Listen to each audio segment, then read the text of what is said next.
Hello my dear students, welcome to my channel Alpha Knowledge Box. इस video में आज हम एनसीईआरटी क्लास 6 साइंस के chapter 2 diversity in the living world के NCERT question answer को करने वाले हैं और ये वीडियो इस चैप्टर की पार्ट 3 वीडियो है।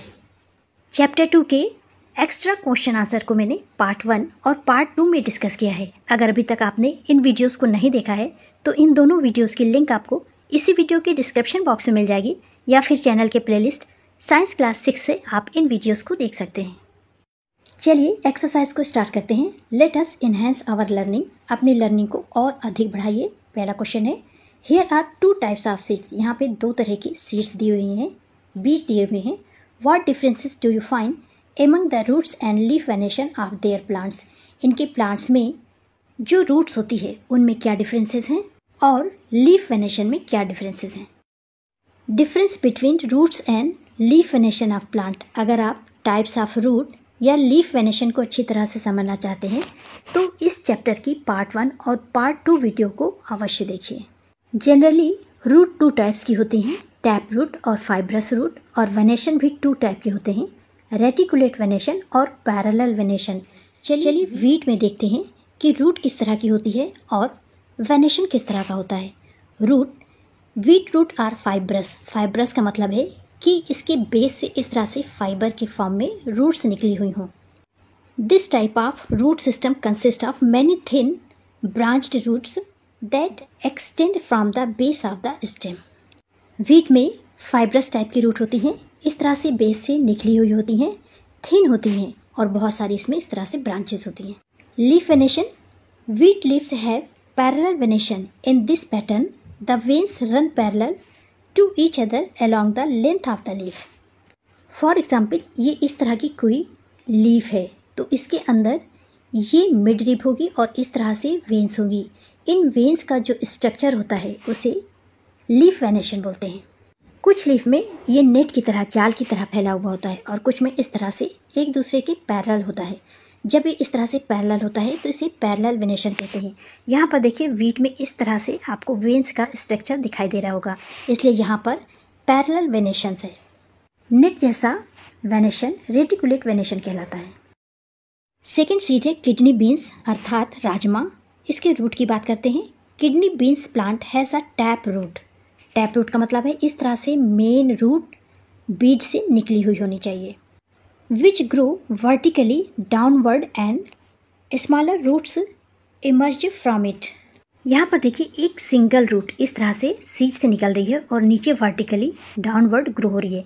इससे कुछ इस तरह से हेयर लाइक स्ट्रक्चर छोटी रूट्स निकली हुई होती हैं जिन्हें लैटरल रूट या फिर सेकेंडरी रूट बोलते हैं और इस रूट को, मेन रूट को प्राइमरी रूट बोलते हैं। इस तरह के रूट सिस्टम को टैप रूट सिस्टम बोलते हैं। चलिए इसके लीफ वेनेशन को देखते हैं। Leaf venation. Kidney beans leaves exhibit reticulate venation. This pattern form a network of veins that emerge from a central midrib and spread across the leaf. इस तरह की लीफ में सेंटर में एक वेंस होती है जिसे मिड रिब बोलते हैं और इसके चारों तरफ इस तरह से वेंस का स्ट्रक्चर होता है। साथ ही इसमें बीच में इस तरह से जाल सा भी बना हुआ होता है और इसके वेनेशन को बोलते हैं रेटिकुलेट वेनेशन। इस तरह से किडनी बीन्स की लीफ में रेटिकुलेट वेनेशन पाया जाता है। आप इस तरह की लीव्स को तोड़ करके वेनेशन अवश्य देखिएगा। क्वेश्चन नंबर 2 है, name of some animals are given below. यहाँ पर कुछ एनिमल्स दिए हुए हैं। Group them based on their habitats. उन्हें उनके हैबिटेट्स के अकॉर्डिंग ग्रुप में रखना है। Write the name of aquatic animal in a area marked A. यहाँ पर ए एरिया है जिसमें एक्वेटिक एनिमल्स के नेम लिखने हैं and terrestrial animal in the area marked B. और टेरेस्ट्रियल एनिमल्स को यहाँ पर लिखना है। Enter the name of animals living in both habitats in place C. ऐसे एनिमल्स जो दोनों हैबिटेट्स में रह सकते हैं उन्हें सी एरिया में लिखना है। एक्वेटिक एनिमल्स वो एनिमल्स होते हैं जो कि वाटर में रहते हैं। टेरेस्ट्रियल एनिमल्स वो होते हैं जो कि लैंड पर रहते हैं और ऐसे एनिमल्स जो लैंड और वाटर दोनों में रहते हैं उन्हें एम्फीबियंस बोलते हैं। एनिमल्स के नेम है horse, dolphin, frog, sheep, crocodile, squirrel, whale, earthworm, pigeon और टर्टोइज। डॉल्फिन और व्हेल वाटर में रहती है। ये एक्वेटिक एनिमल है इसलिए इन दोनों को यहाँ पर लिखेंगे। ये ए एरिया है जो कि एक्वेटिक एनिमल के लिए है, ये बी एरिया है जो कि टेरेस्ट्रियल एनिमल के लिए है, और ये सी एरिया है एम्फीबियंस के लिए। Horse, sheep, squirrel, earthworm, pigeon, ये टेरेस्ट्रियल एनिमल्स हैं, इसलिए इन्हें यहाँ पर लिखेंगे हॉर्स, शीप, स्क्वायरल, पिजन और अर्थवर्म। एम्फीबियंस एनिमल हैं फ्रॉग, क्रोकोडाइल और टर्टोइज, ये लैंड और वाटर दोनों में रह सकते हैं, इसलिए सी में इन तीनों का नाम लिखेंगे फ्रॉग, क्रोकोडाइल और टर्टोइज। क्वेश्चन नंबर 3 है, Manu's mother maintains a kitchen garden. One day she was ticking out radish from the soil. Manu की मदर ने एक किचन गार्डन मेंटेन कर रखा है, बना रखा है। एक दिन उन्होंने एक मूली सॉइल से उखाड़ी। She told Manu that radish is a kind of root. उन्होंने मनु से कहा कि रेडिश एक जड़ है।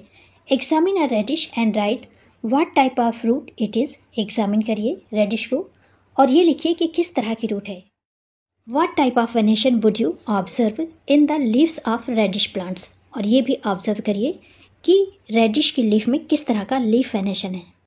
चलिए देखते हैं कि रेडिश की रूट किस तरह की रूट है और इसकी लीफ में किस तरह का वेनेशन है।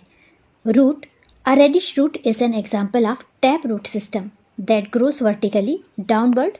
This type of root stores food and nutrients for the plant.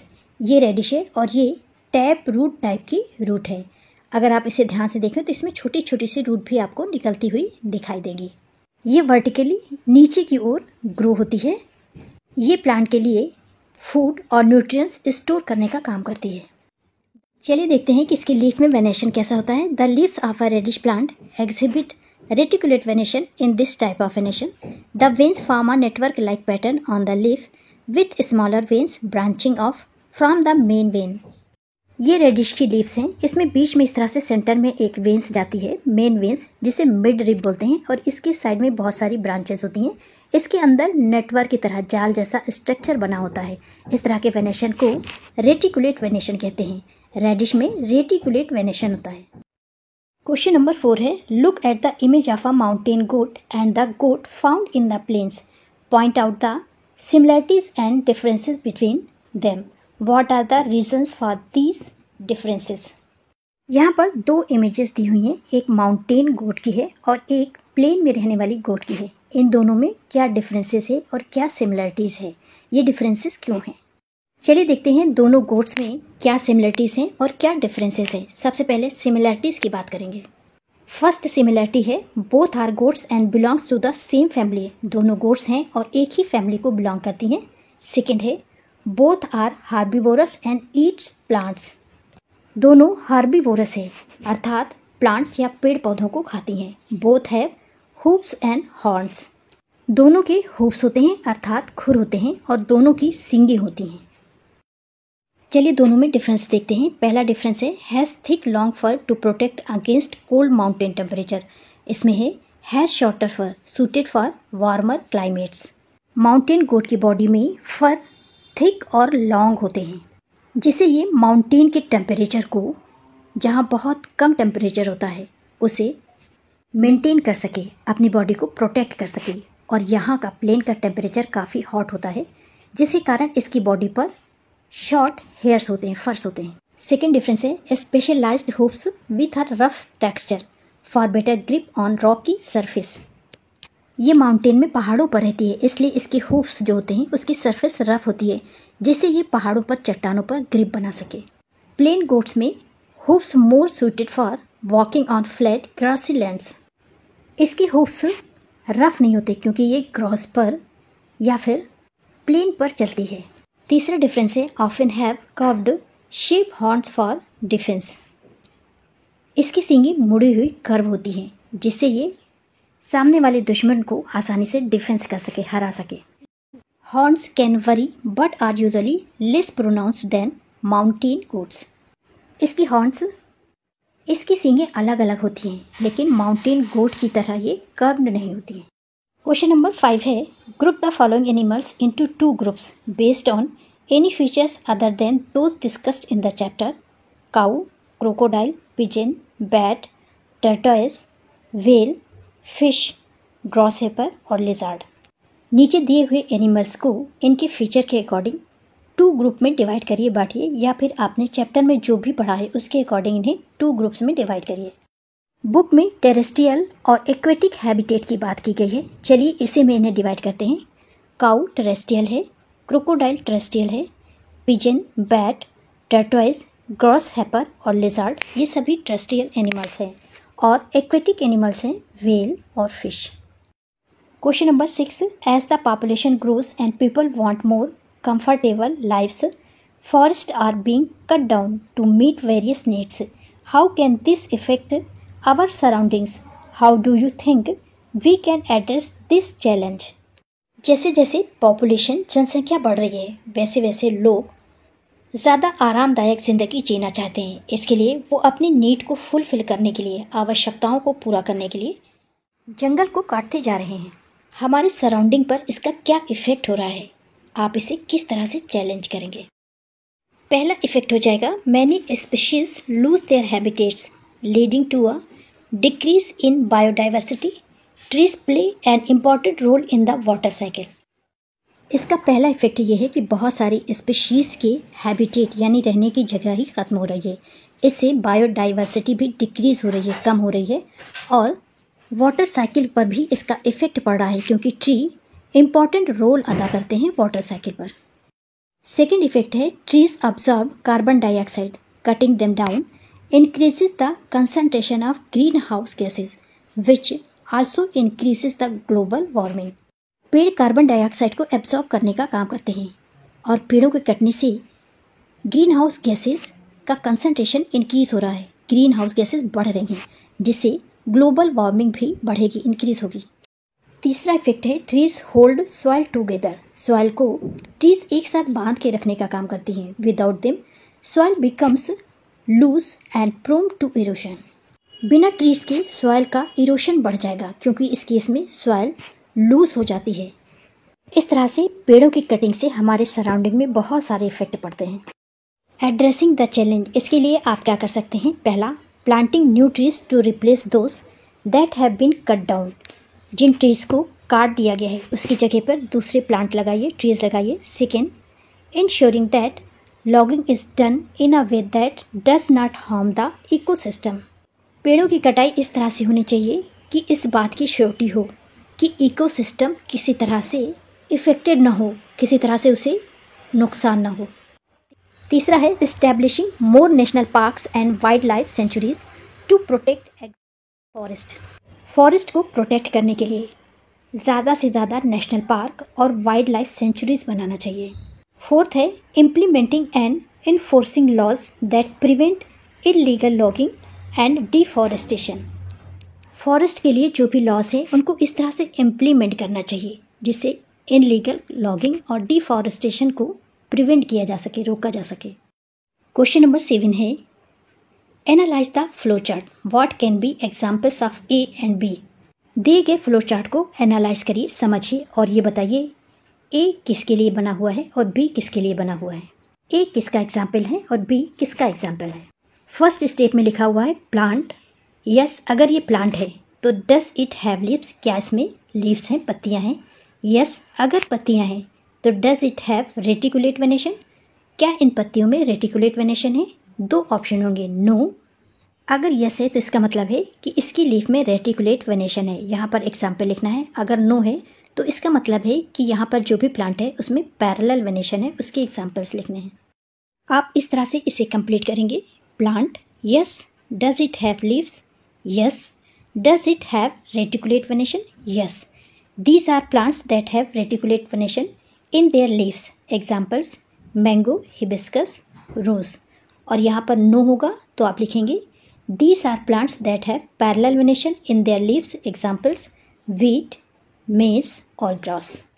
Question number 8 है, Raj argue with his friend Sanjay that गुड़हल hibiscus plant is a shrub. राज अपने फ्रेंड संजय से ये आर्ग्यूमेंट करता है कि गुड़हल का पेड़ एक श्रब है।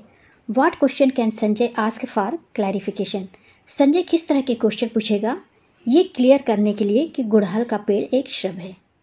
Question that Sanjay ask for clarification, Sanjay कई तरह के क्वेश्चन पूछ सकता है। First, what is the height of the गुड़हल प्लांट।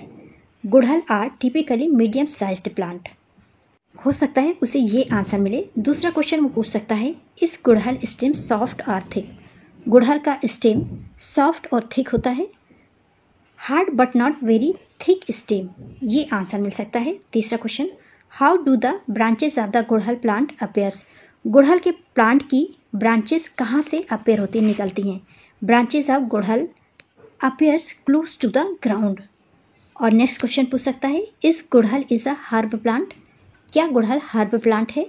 गुड़हल इज अ श्रब प्लांट, गुड़हल श्रब प्लांट है। संजय इस तरह के क्वेश्चंस पूछ सकता है और राज इस तरह के आंसर दे सकता है। यहाँ पर क्वेश्चन आप अपने अकॉर्डिंग पूछ सकते हैं।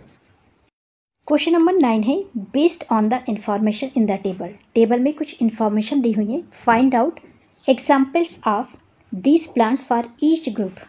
यहाँ पर 2 ग्रुप्स दिए हुए हैं, ग्रुप ए और group B. Type of seed लिखा हुआ है, dicot, monocot. Type of root लिखी हुई है, टैप रूट और फाइब्रस रूट। एग्जाम्पल्स आपको बताना है, यहाँ पर मैंने पहले से लिख रखा है। अगर डाइकोट सीड है तो इसकी रूट टैप रूट होगी और एग्जाम्पल होगा मैंगो, रोज़, हिबिस्कस, या आप दूसरे एग्जाम्पल्स लिख सकते हैं। अगर मोनोकोट सीड है तो इसकी रूट हमेशा फाइब्रस रूट होती है और इसके एग्जाम्पल्स हो जाएंगे वीट, मेज और राइस। अब यहाँ पर 2 क्वेश्चन दिए हुए हैं। पहला क्वेश्चन है, what other similarities to plants of group A have? और बी क्वेश्चन है, what other similarities to plant of group B have? Group A में जो प्लांट्स दिए हुए हैं उनमें और कौन सी सिमिलैरिटीज़ हैं, और ग्रुप बी में जो प्लांट्स दिए गए हैं ये इनमें और कौन सी सिमिलैरिटीज़ हैं?